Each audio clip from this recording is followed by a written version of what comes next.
Madame, Monsieur, chers amis, bonsoir et bienvenue dans le QCM. Alors j'aimerais tout de suite enlever un mystère autour du nom de cette émission parce que sur les réseaux sociaux et sur YouTube notamment, une dame m'a demandé « ça veut dire quoi QCM ?» Alors voilà, c'est un habile jeu de mots entre questions à choix multiples puisque c'est ce qui arrive dans la manche 1 et quiz du chrétien en marche. Voilà, donc on retiendra que c'est quiz du chrétien en marche, ce fameux QCM qui enjolive vos samedis soirs et même vos dimanches puisque le dimanche il y a une rediffusion. Eh oui, rappelez-vous. Et nous allons jouer bien sûr dans la foi et dans la bonne humeur, avec 3 nouveaux candidats qui vont pouvoir peut-être partir au Portugal. Pour le 103e anniversaire de la première apparition de la Vierge Marie à Fatima, l'Étoile Notre-Dame a le plaisir de vous offrir 5 jours de pèlerinage au Portugal.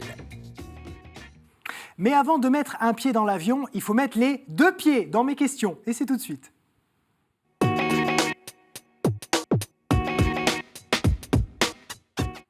Allez, on va découvrir tout de suite, justement, qui va jouer avec nous ce soir. Marie, Gérard et Claude. Bonsoir à tous les 3. Bonsoir. On va commencer avec vous, Marie. Comment ça va déjà ? Eh ben, avec cette belle robe toute fleurie qui égaye ce mois de novembre un peu tristouné dehors avec le gris et la pluie. Alors, vous nous venez d'où ? Je viens du Jura. Du Jura. Et qu'est-ce que vous faites de beau dans la vie ? Eh bien, dans la vie, je viens de prendre ma retraite. Oui. Voilà, et donc j'ai profité beaucoup du mois de septembre, Oui. je profite encore maintenant Oui. de cette nouvelle vie. Vous faisiez quoi avant ? J'étais professeure, enseignante en physique-chimie. Physique-chimie, Ouais. d'accord. Alors, vous avez beaucoup de passions. Vous faites notamment beaucoup de sport, Beaucoup de sport. natation, pilates, mais aussi du coup la danse historique. Qu'est-ce que c'est que ça ? Eh bien, nous avons découvert ça avec mon mari il y a quelques années. À Paris. Ça consiste en quoi en À fait ? Paris. C'est la danse du Moyen-Âge par exemple ? Alors, son nom s'est limité au 19e siècle. Et on danse, par exemple, des quadrilles, des polkas, des valses, des mazurkas. Voilà, mais ça doit être très Voilà. précis pour apprendre les pas. Enfin, il faut se replonger dans C'est une beaucoup époque. Hein. plus compliqué que je ne pensais au départ. Voilà, ça n'arrête pas. On pense avoir fini les quadrilles, mais ça continue. Et je suppose que c'est très gratifiant quand on arrive enfin à faire les bons pas, à être en tempo. Voilà, exactement. Donc vous avez aussi des petits-enfants. Oui, On peut les embrasser, c'est le moment. tout à fait. Mais je les embrasse tous. Ils sont 14. 14 Ah oui, des belles tablées Voilà. ça pour Noël qui Voilà. va arriver. Bah, ça ne sera pas le Noël de cette année. C'était le Noël de l'année oui, dernière. vous faites comme dans Voilà, beaucoup de comme dans familles, un beaucoup Noël de familles, chez l'un. on alterne. Donc, cette Eh bien année, écoutez, on va passer à mes questions si vous le voulez bien, pour 2 Parfait. minutes. Parfait. Allez, c'est parti, top pour le chrono. Quelle est la couleur des ornements d'une messe pour la consécration d'une vierge ou d'une abbesse ? Mauve, réponse A. Rose, réponse B. Ou blanche, réponse C. c'est blanche. Blanche, oui, pour la fête et la joie. Comment se nomme l'imposteur et faux dévot de Molière ? Dandin, Tartuffe ou Sganarelle ? On va dire Sganarelle. L'imposteur et faux dévot de Molière, Dandin, Tartuffe ou Sganarelle ? Sganarelle, mais c'est pas ça. Vous disiez Sganarelle, non, et non, c'était Tartuffe. Tartuffe. Quelle association chrétienne aide les alcooliques ? Les pèlerins de l'eau vive, réponse A. Foi et lumière, réponse B. Ou amitié espérance, réponse C. La C. Et non, c'était les pèlerins de l'eau vive. Qui choisit comme emblème un cœur surmonté d'une croix et la devise Jésus Caritas ? Est-ce que c'est Vincent de Paul ? Est-ce que c'est Charles de Foucauld ? Ou est-ce que c'est Alphonse de Ligorie ? Charles de Foucauld. Oui, et non pas Jean-Pierre Foucault, qu'on embrasse. À quelle famille de rites orientaux catholiques se rattache le rite maronite et le rite syriaque occidental ? Au rite arménien, réponse A. Au rite antiochien, réponse B. Ou au rite chaldéen, réponse C. Le A. Et non, c'était le rite antiochien. En peinture, qu'appelle-t-on un noli me tangere, un tableau qui représente quoi du coup ? Une pêche miraculeuse ? Est-ce que ça représente l'apparition du Christ à Marie-Madeleine ? Ou est-ce que ça représente le lavement des pieds ? Il y a écrit quoi ? Noël Noli. Noli me tangere. C'est du latin. Et ça veut dire ne me touche pas. Alors, c'est le lavement des pieds ? Ben non. Et non, c'est pas le lavement des pieds, c'était l'apparition du Christ à Marie-Madeleine, toujours 2 points. Henri III donna le nom d'ordre du Saint-Esprit à celui qu'il créa parce qu'il fut couronné roi de Pologne, puis roi de France, le jour de Noël, le jour de la Pentecôte ou le jour de Pâques. Le jour de la Pentecôte. Et oui, c'est le jour où le Saint-Esprit descend sur Marie et sur les apôtres, évidemment. Laquelle de ces fleurs n'est pas mentionnée dans la Bible ? La rose, le lys ou l'edelweiss ? L'Edelweiss. Eh oui, bien sûr, puisque c'est une fleur qu'on trouve principalement dans les Alpes et pas du tout dans les contrées où la Bible se passe, évidemment. Eh bien, ça fait 4 points. C'est pas mal du tout. Bravo, Marie. Et on va passer à Gérard. Bonsoir, Gérard. Bonsoir. Journaliste d'entreprise, alors. Oui, c'est-à-dire que je réalise des interviews, je rédige des articles pour Ouais. les services communication. Oui. Et puis, ça entretient mes neurones. Et voilà, le plaisir de rencontrer des gens, de découvrir des nouveaux domaines Ouais. scientifiques. Et vous notamment. venez d'où exactement? Je suis de Paris 13e. Paris 13e, d'accord. Et vous avez de beaux engagements. J'aimerais que vous nous en parliez quand même, notamment à la Mie-de-Pain. Qu'est-ce que c'est exactement? La Mie-de-Pain, c'est une association qui a été créée il y a 140 ans par un disciple du catholicisme social dans le 13e pour venir en aide surtout aux jeunes, aux enfants inoccupés qui traînaient dans les rues. Petit à petit, ces enfants ont voulu nourrir les pauvres qui traînaient dans le quartier. Et on a créé une soupe populaire et maintenant c'est un organisme très important dans le 13e qui rayonne, non seulement héberger, donner des repas, mais aussi accompagner des gens en difficulté, les préparer à un futur métier, donc les initier au français. Je participe aussi à l'initiation au français, que ce soit des jeunes ou des adultes un peu plus âgés. Bravo pour cet engagement. Et vous êtes également à la paroisse Sainte-Anne de la Butte-aux-Cailles. Qu'est-ce Oui. que vous y faites? Je suis bénévole, je fais un petit peu de tout. Puis modestement, je suis frère portier, c'est-à-dire je ferme l'église le lundi soir, je rencontre beaucoup de gens. Puis je fais un petit peu le lien entre les uns et les autres. Bon, on les embrasse d'ailleurs, tous, Ouais, merci que ce soit beaucoup. la Mie-de-Pain ou la paroisse Sainte-Anne. Exactement, merci. Allez, on est parti, ils vous regardent, hein, et ils ont beaucoup d'espoir fondé en vous sur les questions que je vais vous poser. On y va? On y va. Allez, go, top pour le chrono. Par rapport à la principauté de Monaco, la cité du Vatican est 3 fois plus étendue, réponse A, de taille égale, réponse B, ou 3 fois moins étendue, réponse C. De taille égale. Et non, elle est 3 fois moins étendue. Le Vatican mesure 44 hectares. Sur la tapisserie de 1967, nommée La Grande Menace, que fuit l'Arche de Noé dessinée par Jean Lursa? La pollution, une épidémie ou la guerre nucléaire? Nous sommes donc bien en 67. Une épidémie. Et non, c'était la guerre nucléaire qui était l'une des grandes menaces de l'époque. Quel centre de soins palliatifs précurseur fut fondé par des catholiques? La communauté du Cénacle, réponse A. La maison Jeanne Garnier, réponse B. Ou bien à bras ouverts, réponse C. Réponse B. Oui, la maison Jeanne Garnier qui se situe dans le 15e arrondissement de Paris. Qui surnommait-on le diable boiteux, comme le rappelait la pièce de Sacha Guitry? Est-ce que c'est Méphistophélès? Est-ce que c'est Gargamel? Ou est-ce que c'est Talleyrand? Talleyrand. Oui, c'est une schtroumpf bonne réponse, et ça fait 3. Avec celle de Saint-Georges et de Saint-André, quelle troisième croix compose le drapeau du Royaume-Uni? Est-ce que c'est la croix de Saint-Colomban, réponse A, la croix de Saint-Bol, réponse B, ou la croix de Saint-Patrick, réponse C? Saint-Patrick. Saint-Patrick, oui, qui est le symbole, du coup, de l'Irlande. Au IVe siècle, le pape Sylvestre demandait que le corporal placé sur l'autel soit en lin. Mais pourquoi? Parce que la nappe d'autel était elle-même en lin, pour la blancheur ou pour imiter le suaire du Seigneur? C. Oui, pour imiter le suaire du Seigneur, c'est une bonne réponse. En janvier 2013, avec combien d'États le Saint-Siège entretient-il des relations diplomatiques? Janvier 2013. 68, 135 ou 179? 179. 179 fois oui, monsieur. Bravo, 5 points. Alors, je ne vais malheureusement pas poser la dernière question, mais c'est pas grave, vous êtes déjà à 5 points, puisque le gong a retenti. Mais c'est très bien, 5 points, bravo. Et il est temps de rencontrer Claude. Bonsoir Claude. Bonsoir. Marathonien Claude. Oui. Là, on rigole plus. Marathon, c'est 42 km, c'est ça? 195. 195 km. Et vous courez sur les 195? En fait, on a 42 km 195 pour arriver jusqu'à la ligne d'arrivée. D'accord. Et vous faites du marathon depuis combien de temps? De 5 ans. 5 ans, d'accord. Ça vous a pris comme ça, cette passion? J'avais besoin de me dépasser parce Ouais. que j'ai des gros problèmes de santé. D'accord. Et donc, j'avais besoin d'aller au-delà de mes limites. D'accord. Et j'ai vu que le marathon m'intéressait. Et j'ai dit, et là, j'ai fait Paris. Et l'année prochaine, je fais New York. Ah, génial. Pour les 50 ans du marathon de New York. Qui Super, sera l'année ça. prochaine. Donc vous vous entraînez, c'est un entraînement quotidien, là, à ce Tout à niveau-là. fait. Ouais. Et vous faites quoi, 10 km par jour? Comment? Ça dépend des entraînements. Je travaille beaucoup côté cardio parce que c'est important. Et je fais des sorties longues de 17 à 20 km le dimanche. Le mercredi, je fais un peu de fractionné. Voilà, j'essaie de faire pas mal de programmes un peu diversifiés pour essayer de garder un temps bien. Ouais.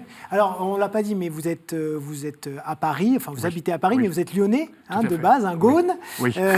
Et vous êtes beaucoup impliqué dans le monde associatif, et notamment vous étiez à la cathédrale de Rouen en tant que servant de messe, c'est ça? Alors racontez-nous cet engagement. J'ai voulu, parce que pour moi, suite à mes problèmes de santé, je suis encore là, donc je me suis dit, il y a quand même quelqu'un qui me protège. Oui. Et j'ai voulu aller un peu plus loin dans ma foi, pour me dire, et c'est pour ça que j'avais rencontré plusieurs fois des évêques de la cathédrale de Rouen, et j'ai dit, bon allez Claude, implique-toi, même si quelquefois c'est pas facile côté santé, implique-toi pour montrer que ta foi existe, même s'il y a des moments où j'ai des doutes là-dessus, si je suis là, c'est qu'il y a quelque chose. Ouais. Bon, écoutez, très bien, on va tester un petit peu votre culture religieuse maintenant, avec les questions. Allez, c'est parti, top pour le chrono. Selon la légende, quel crâne aurait été inhumé sous le Golgotha, d'où son nom? Le crâne d'Adam, réponse A. Le crâne de Jésus, réponse B. Ou le crâne d'un ange, réponse C. A. Celui d'Adam, oui, il n'y a pas de quoi crâner. Attention, ce n'est que la première question. Quel est le point commun entre les saintes Madeleine Sophie Barra, Catherine Labouré et Louise de Marillac? Elles sont mortes de la peste, réponse A. Elles sont mortes à 25 ans, réponse B. Ou bien leurs corps sont visibles à Paris, réponse C. B. Et non, leurs corps sont visibles à Paris, figurez-vous. Que représentait l'anneau offert par Paul VI à tous les pères conciliaires? Son portrait, réponse A. Jésus, Pierre et Paul, réponse B. Ou bien une tiare et deux mitres? A. Et non, c'était Jésus, Pierre et Paul. Toujours un point. En combien d'années le séminaire israélite de France prépare-t-il au ministère rabbinique? En 1 an, en 22 ans ou en 5 ans? C. Oui, 5 ans, et ça vous fait 5 bonnes raisons d'avoir un point de plus. Quel jour la cathédrale Notre-Dame de Paris a-t-elle subi un grave incendie? Est-ce que c'était le 14 mai 2019? Est-ce que c'était le 4 septembre 2015? Ou est-ce que c'était le 15 avril 2019? Le 15 avril. Le 15 avril est une bonne réponse. Quel prêtre fidèle d'Onum de l'Aveyron a été assassiné dans son presbytère au Chili? Est-ce que c'est André Jarlan, réponse A, Louis-Joseph Lebré, réponse B, ou Pierre Claverie, réponse C? C. Et non, c'était André Jarlan. Combien Jean-Paul II a-t-il effectué de canonisations? 280, 35 ou aucune? A.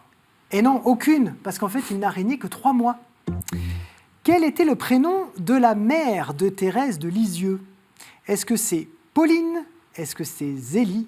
Ou est-ce que c'est Louise? C. Et non, c'était Zélie. Zélie Martin. Et son nom de jeune fille était Zélie. Est-ce que vous l'avez? Le nom de jeune fille, Zélie Guérin. Guérin, c'était son nom de jeune fille. Alors ça fait du coup 5 pour Gérard. Bravo, vous remportez cette manche. Marie, 4 et Claude, 3. On se met tout de suite en chemin, les amis. C'est parti.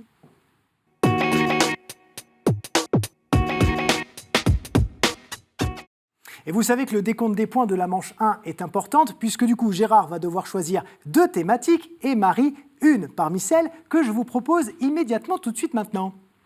Saints et témoins de la foi, bien sûr, Bible, l'Église et son histoire, liturgie, sacrement et prière, art, culture et foi, et puis les questions providentielles. Gérard, s'il vous plaît, j'ai besoin de 2 choix.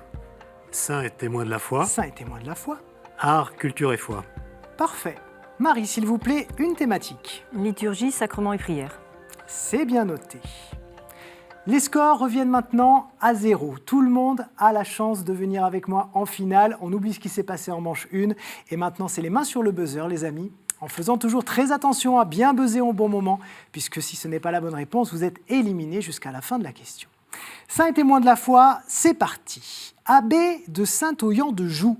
J'ai administré cette abbaye durant près de 50 ans, du milieu à la fin du 7e siècle.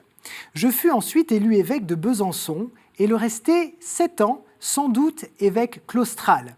Mais dès que je le pus, j'ai résilié cette charge pour rejoindre la solitude et ses rigueurs. 500 ans après ma mort, grâce à la conservation intacte de mon corps, de nombreux pèlerins accourent vers l'abbaye où les Gérard. Saint-Romain. Ce n'est pas Saint-Romain. Saint-Lupicin. Et non, ce n'est pas Saint-Romain.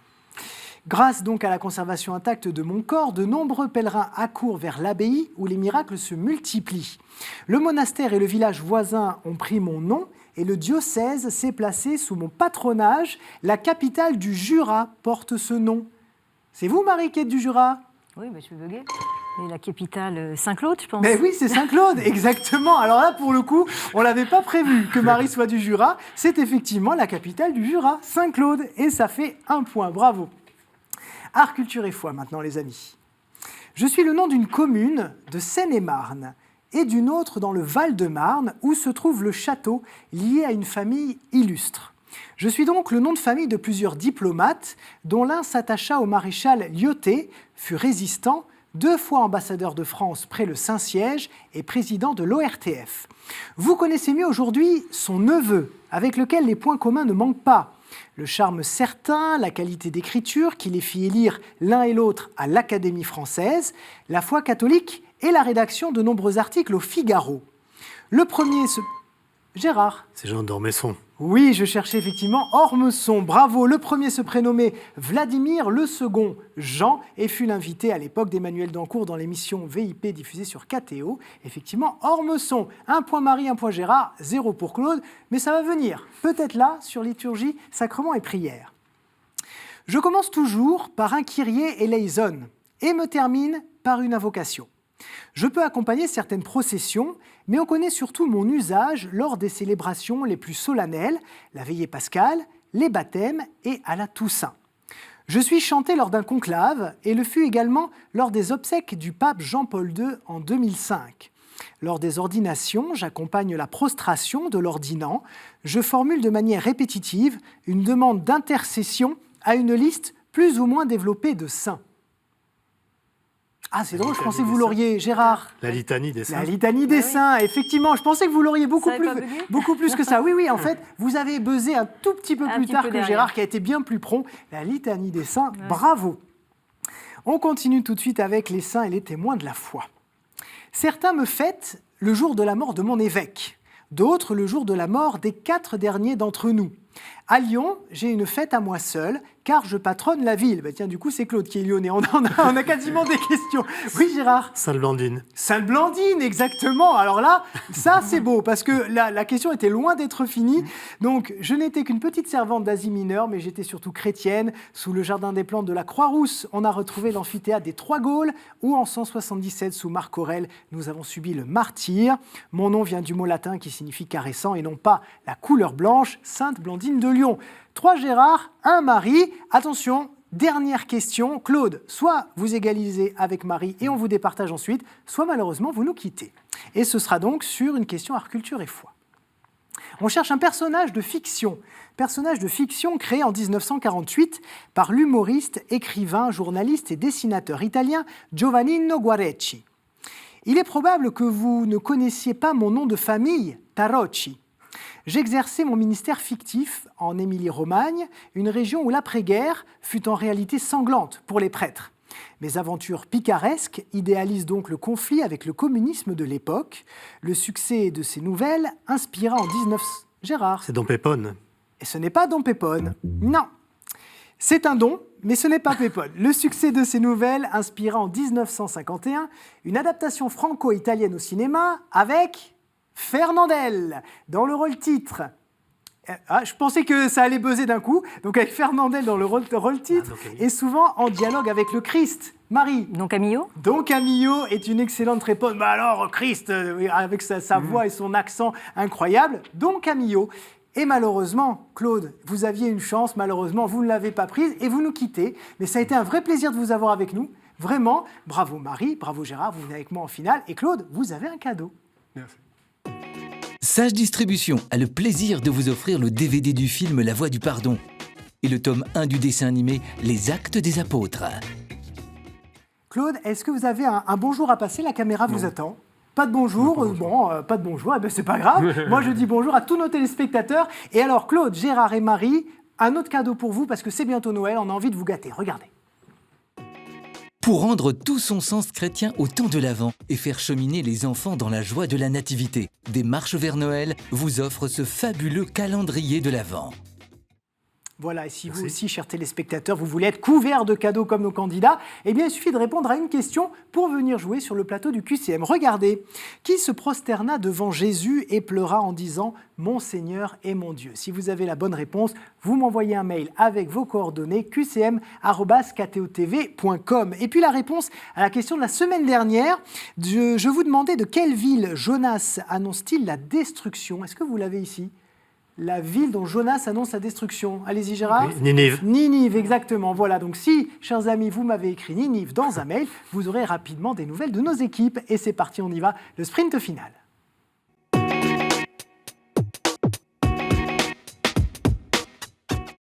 Lequel de nos deux candidats va remporter cette émission, venir avec moi la semaine prochaine, dans la finale, pour peut-être partir au Portugal? Vous avez sûrement hâte de savoir. Eh bien alors on y va. Mais d'abord, il y a des thématiques. Il y a 7 questions. Et je vais me tourner vers Gérard, puisque c'est lui qui a remporté la manche précédente. Vous allez donc tirer au sort, puisque là, on n'est pas dans le choix au sens strict du terme. Je vous en prie. Alors, je vous écoute. U, mais pas surhumaine. Ah, U, mais pas surhumaine. Alors, le principe de ce questionnaire, c'est que toutes les réponses commencent par U, tout simplement. Allez-y, vous pouvez poser la carte sur le côté, les mains sur le buzzer. On est parti pour cette question U, mais pas surhumaine. Comment appelle-t-on la bénédiction du pape à la ville et au monde? Urbi et Torbi. Marie, Urbi et Torbi est une bonne réponse. Vous avez donc compris le principe, ça commence par U, comme toutes les réponses qui arrivent. Quel est le cri matinal des pèlerins vers Compostelle, cri signifiant en avant, plus loin? Ah, vous n'avez jamais fait le chemin de Compostelle? Non. Quel est le cri matinal des pèlerins vers Compostelle? Un cri qui signifie en avant et plus loin. Ulan. Non. Avanti. Non plus, c'est par un U, hein, normalement. Ah oui, Uvanti, ah à la limite. Non, alors c'était Ultreia. Ah, Ultreia. Ultreia, ah, ça vous dit quelque chose quand même? Agence de presse, il me semble. Ultreia, alors c'est Alteia, c'est encore oui, autre oui. chose. Mais c'est en tout cas Ultreia. Bon, c'est pas grave, on continue. Que signifie le mot catholique du grec katholikos? Universel. Universel est une excellente réponse, un partout. Comment appelle-t-on la propriété de Dieu d'être présent partout et la capacité d'un saint à être présent en plusieurs endroits en même temps? L'ubiquité. Marie, ubiquité, bonne réponse. Donc ça va vite, hein? Ouh là là, Marie, elle est prompte au buzzer, j'adore ça. Quel nom de règne, commençant par U, fut porté par 8 papes entre l'an 222 et 1644? Urbain. Urbain est une excellente réponse. On va s'arrêter une petite seconde, parce que Marie, elle est au taquet, on a bien compris. Gérard, pour l'instant, on vous sent un petit peu sur la réserve. Attention, parce que si Marie répond correctement à la prochaine question, eh bien c'est elle qui vient avec moi la semaine prochaine en finale. Vous avez encore la possibilité peut-être d'égaliser. Il va falloir répondre juste aux prochaines questions. À quelle cause majeure est consacrée la semaine du 18 au 25 janvier? À quelle cause majeure est consacrée la semaine du 18 au 25 janvier? On appelle ça la semaine pour... Ah. Non. Il y a chrétiens dedans? La semaine pour... des chrétiens? Alors, quoi Allez, vite, vite, une réponse. J'allais dire l'universalité, mais c'est pas non, ça. non, c'était l'unité des chrétiens. L'unité, voilà. La semaine pour l'unité des chrétiens. Bon, on continue. Quels sont les 4 qualificatifs de l'Église professés dans le symbole de Nicée? Une sainte catholique apostolique. Eh ben voilà, on termine là-dessus. Bravo Marie, ça fait 4 points. Merci d'avoir tiré ça. Là, pour le coup, vous avez été la meilleure. Il n'y a pas de partage. C'est bon. Gérard, merci encore d'avoir été avec nous. Est-ce que vous avez passé un bon moment au moins? Ah oui. Bon, On apprend beaucoup de choses encore. Eh bien super. Est-ce que vous voulez passer un petit bonjour peut-être à vos enfants, vos petits-enfants? À mes enfants, petits-enfants, à toute la famille, puis à mes amis du 13e à Paris. Eh bien c'est parfait. Regardez, vous avez un cadeau. Monsieur, la maison Laudate a le plaisir de vous offrir cette croix en argent massif, symbole du lien entre Dieu et les hommes. Et ça va être le moment pour vous aussi d'embrasser vos collègues de la danse historique. Voilà, j'embrasse tous mes collègues, mes amis de carnet de bal, ainsi que toute ma famille, enfants, petits-enfants, et mon gendre Charles, grâce auquel je suis ici aujourd'hui. Exactement, et on se retrouve la semaine prochaine donc pour la grande finale. J'espère vous y retrouver aussi, évidemment. Attention, il y a le voyage à Fatima à gagner. C'est pas rien, mais il va y avoir du sport, parce qu'on a d'excellents candidats ce mois-ci. C'est parfait. KTOTV.com, les amis, pour revoir cette émission et toutes les autres émissions de la chaîne. Je vous souhaite une très très belle soirée, une belle semaine, et on se retrouve la semaine prochaine, bien sûr.